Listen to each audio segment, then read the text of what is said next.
Hola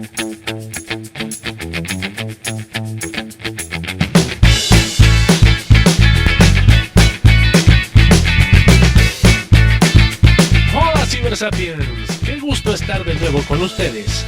Hoy les traigo un tema que espero disfruten y nos dé una mejor idea de lo que implica una excomunión y los contextos históricos en los que se han aplicado a diferentes personajes.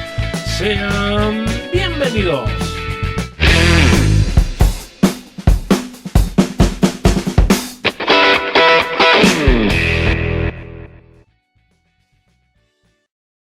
Según la RAE, excomunión es definida como apartar a alguien de la comunión de los fieles y del uso de los sacramentos. Esta práctica es muy antigua y utilizada por cualquier religión que considere que algún feligres ha realizado algún acto grave que atente contra sus intereses o principios básicos. Revisemos algunas excomuniones llamativas desde mi punto de vista en este top 6. ¡Bamba! 6. Madonna.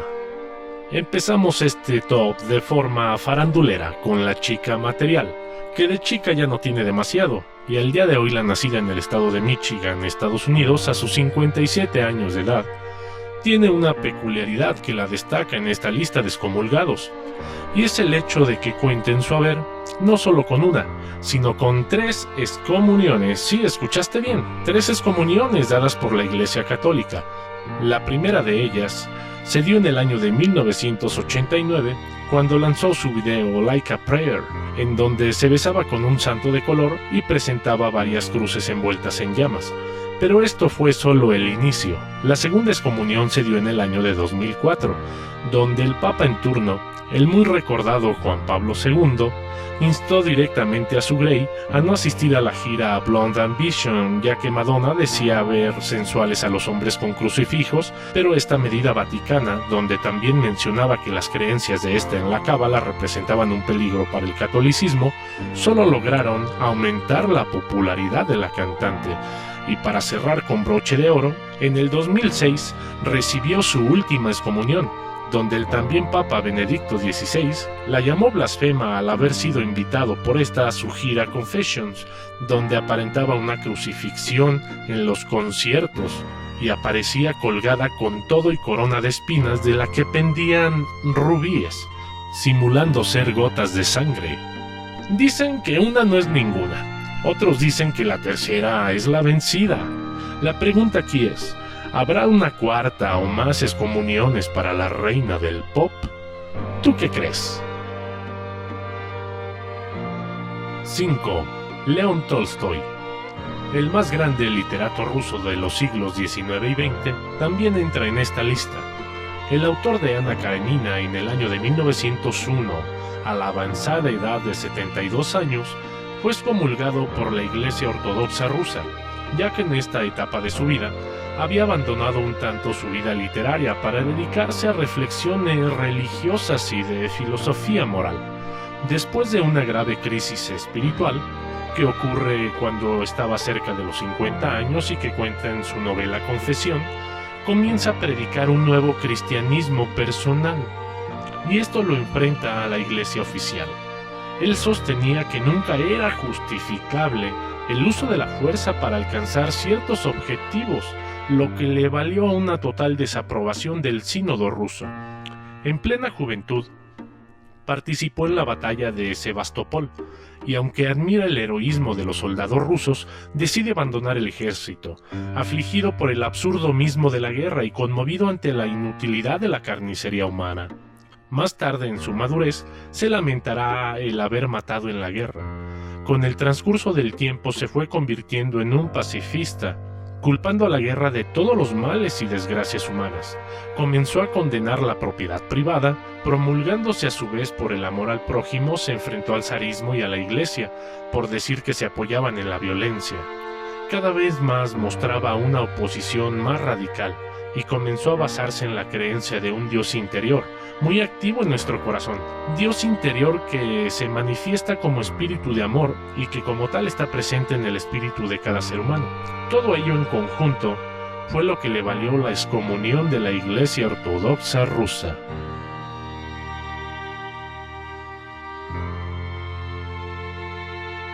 ¡4! Baruch Spinoza. Este gran filósofo del siglo XVII, al cual hice referencia en un video anterior en este canal, que si no lo has visto te lo recomiendo para que contextualices mejor este caso, poseía para su mocha época una visión radical de Dios, influenciado por Maimónides en su obra e incomprendido por sus contemporáneos, lo consideraron con los méritos suficientes para hacerse ganador de una excomunión por parte de una sinagoga judía. A continuación diré textualmente fragmentos de su carta de excomunión para que palpes la dureza con que se redactó. Por la decisión de los ángeles y el juicio de los santos excomulgamos, expulsamos, execramos y maldecimos a Baruch Spinoza, con la aprobación del Santo Dios y de toda esta santa comunidad, con la excomunión con que Josué excomulgó a Jericó, con la maldición con que Eliseo maldijo a sus hijos. Maldito sea de día y maldito sea de noche. Maldito sea cuando se acuesta y maldito sea cuando se levante. Maldito sea cuando sale y maldito sea cuando regresa. Que el Señor no lo perdone. Que la cólera y el enojo del Señor se desaten contra este hombre y arrojen sobre él todas las maldiciones escritas en el libro de la ley. Ordenamos que nadie mantenga con él comunicación oral o escrita, que nadie le preste ningún favor, que nadie permanezca con él bajo el mismo techo o a menos de 4 yardas. ¿Qué dirían ahora sus excomulgadores si se enteraran la forma en que Baruch trascendió el tiempo y que sus malos augurios no tuvieron ningún efecto?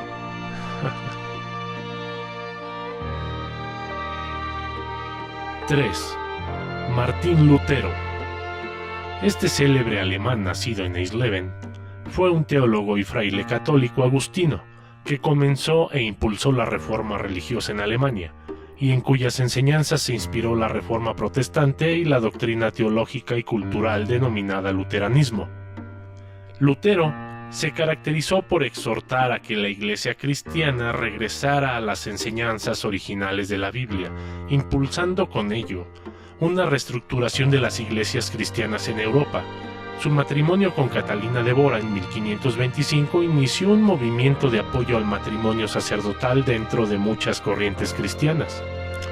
En aquella época, Lutero alzó la voz contra la Iglesia en cuanto a la venta de indulgencias, que eran las remisiones ante Dios de la pena temporal correspondiente a los pecados ya perdonados, y esto se obtenía por mediación de la Iglesia. Era la venta, pues, del perdón para tus pecados. Imagínatelo nada más. Oiga, padre, acúseme de que me cogí a doña Clopti, la esposa de Don Cheto, pero voy a pagar una indulgencia para estar a mano allá arriba. ¿Cuánto es, padre? A ver, déjame ver la lista. Palito. Aquí está.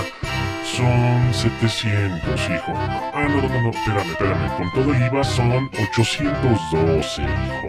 Nada más traigo 750, padre. Échamelos. Pero antes del jueves me trae lo demás, cabrón. No se te vaya a olvidar, hijo. Porque si no, ya sabes que tienes que pagar de nuevo la indulgencia. Sí, padre, pierda cuidado. Así se la gastaban en aquellos ayeres. Y en algo ya no tan jocoso, al menos para Lutero, este fue llamado ante representantes de la Iglesia con una mesa llena de sus obras, donde le pidieron que se retractara de sus declaraciones, lo cual no solo no hizo, sino que defendió férreamente su postura, argumentando que ya no cabía la confianza en el Papa ni en su concilio. En respuesta, la Iglesia quemó todas las obras de Lutero, y por orden de León X, se les comulgó el 3 de enero de 1521. 2. Miguel Hidalgo y Costilla. Así es, el prócer de la independencia mexicana se suma a esta lista de excomulgados. En 1810 la jerarquía católica lo excomulgó con un decreto pronunciado por Manuel Abad y Queipo, donde otorgó esta sanción no solo a él, sino a todos sus partidarios. Un momento, algo que nunca vi en los libros de la escuela es que la independencia de México fuera hecha por una bola de rijosos excomulgados. ¡Qué cosas!, ¿no? En fin, continuamos. Al hablar de la excomunión de Hidalgo, es obligado remitirse a un conjunto de edictos de excomunión. No es correcto hablar solamente de uno, como pretende la Iglesia Católica, cuando están documentados por lo menos 6 excomuniones de diferentes obispos. Además de la excomunión, agréguenle un juicio inquisitorial y la degradación sacerdotal de la que fue objeto. Con Miguel Hidalgo la Iglesia tuvo para dar y repartir a diestra y siniestra. El arzobispo de México, Francisco Javier Lizana, asemejaba a Hidalgo con el anticristo. Les mencionaré de manera textual un fragmento de las excomuniones dadas a Hidalgo, contenida en el libro Economía y Política de la Historia de México, de Manuel López Gallo. Que el Padre que creó el hombre le maldiga, que el Hijo que sufrió por nosotros le maldiga, que el Espíritu Santo que se derrama en el bautismo le maldiga, que la Santa Cruz de la cual descendió Cristo triunfante sobre sus enemigos le maldiga, que María Santísima Virgen siempre y Madre de Dios le maldiga. Sea maldito en todas las facultades de su cuerpo, sea maldito comiendo y bebiendo, hambriento, sediento, ayunando, durmiendo, sentado, parado, trabajando o descansando y sangrando. Sea maldito interior y exteriormente, sea maldito en su pelo, sea maldito en su cerebro y en sus vértebras, en sus sienes, en sus mejillas, en sus mandíbulas, en su nariz, en sus dientes y muelas, en sus hombros, en sus manos y en sus dedos. Sea maldito en sus riñones, en sus ingles, en sus muslos, en sus genitales, en sus caderas, en sus piernas, en sus pies y uñas. Sea maldito desde la corona de su cabeza hasta la planta de sus pies. No tenga un punto bueno, que el Hijo de Dios viviente con toda su majestad le maldiga, y que los cielos de todos los poderes que los mueven se levanten contra él, le maldigan y le condenen, a menos que se arrepienta y haga penitencia. Así sea. Amén. Uy, vaya excomunión, qué rudos, ¿no creen? ¿No bastaba con decir que le maldecían de pies a cabeza y punto? Y como si eso no bastara, en su juicio inquisitorial celebrado en Chihuahua se le imputaron 53 cargos, menos el de concubinato, porque era algo en lo que incurrían muchos sacerdotes, incluyendo a los miembros del propio tribunal. Se le acusó de delitos como delitos contra la fe, herético, apóstata, impío, materialista, deísta, libertino, insurgente, cismático, judaizante, luterano, calvinista, criminal, violador de las leyes divinas y humanas, sacrílego, implacable enemigo del cristianismo y del Estado. Es que me cansé de mencionar tanta cosa. ¿Cómo se puede hacer tanto en una sola vida? En este juicio inquisitorial se le raspó con un cuchillo la piel de la cabeza, las palmas de sus manos, las yemas de sus dedos y se le cortó parte del cabello con el fin de despojarle del orden sacerdotal. Para cerrar la excomunión de Hidalgo, les comento, a principios de los 90, cuando se restablecieron las relaciones diplomáticas entre México y el Vaticano nuevamente, se pusieron varios temas sobre la mesa de ambos lados. ¿Y se acuerdan de este presidente orejoncillo y peloncito? Ándale, ese mero, el Salinas de Gortari. Este pidió que se levantara la excomunión a Hidalgo, a lo que el Vaticano, después de revisar sus expedientes, accedió, aludiendo que el obispo Manuel Abad y Queipo, quien la decretó, fue hijo fuera de matrimonio, y con eso perdían validez según las reglas de aquella época todas las acciones decretadas por este. Pero recordemos lo que les mencioné anteriormente, no fue solo la excomunión de Abad y Queipo, se documentaron por lo menos 6 excomuniones. ¿Qué pasó con las otras? ¿A qué estamos jugando, carajo? En este mundo doble cara todo se puede. 1. Carmen.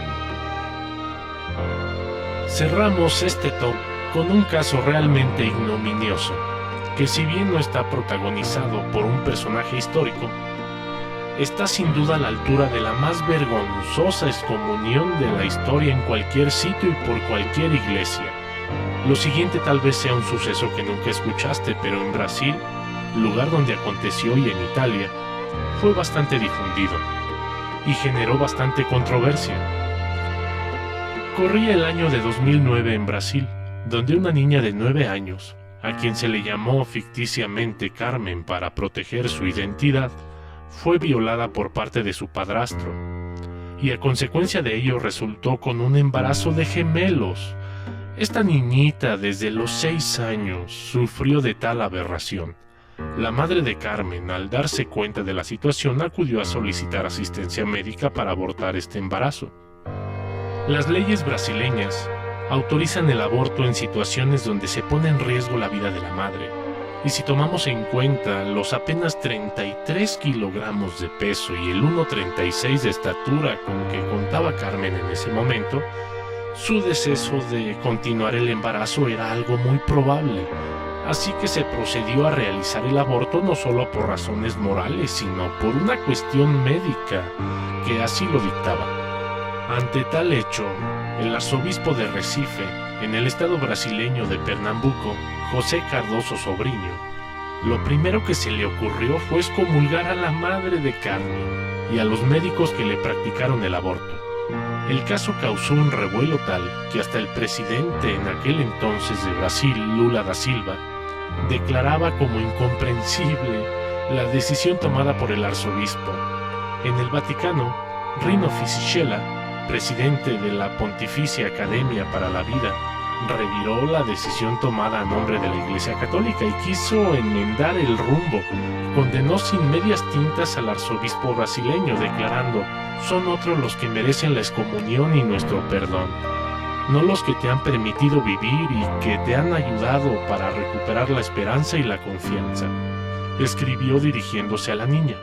Lo curioso es que días atrás el Vaticano había apoyado las excomuniones hechas a través de Giovanni Battista, que es el presidente de la Pontificia Comisión para América Latina, y José Cardoso Sobrinho, antes que retractarse, ratificó su decisión declarando: no me arrepiento, lo que hice fue declarar la excomunión.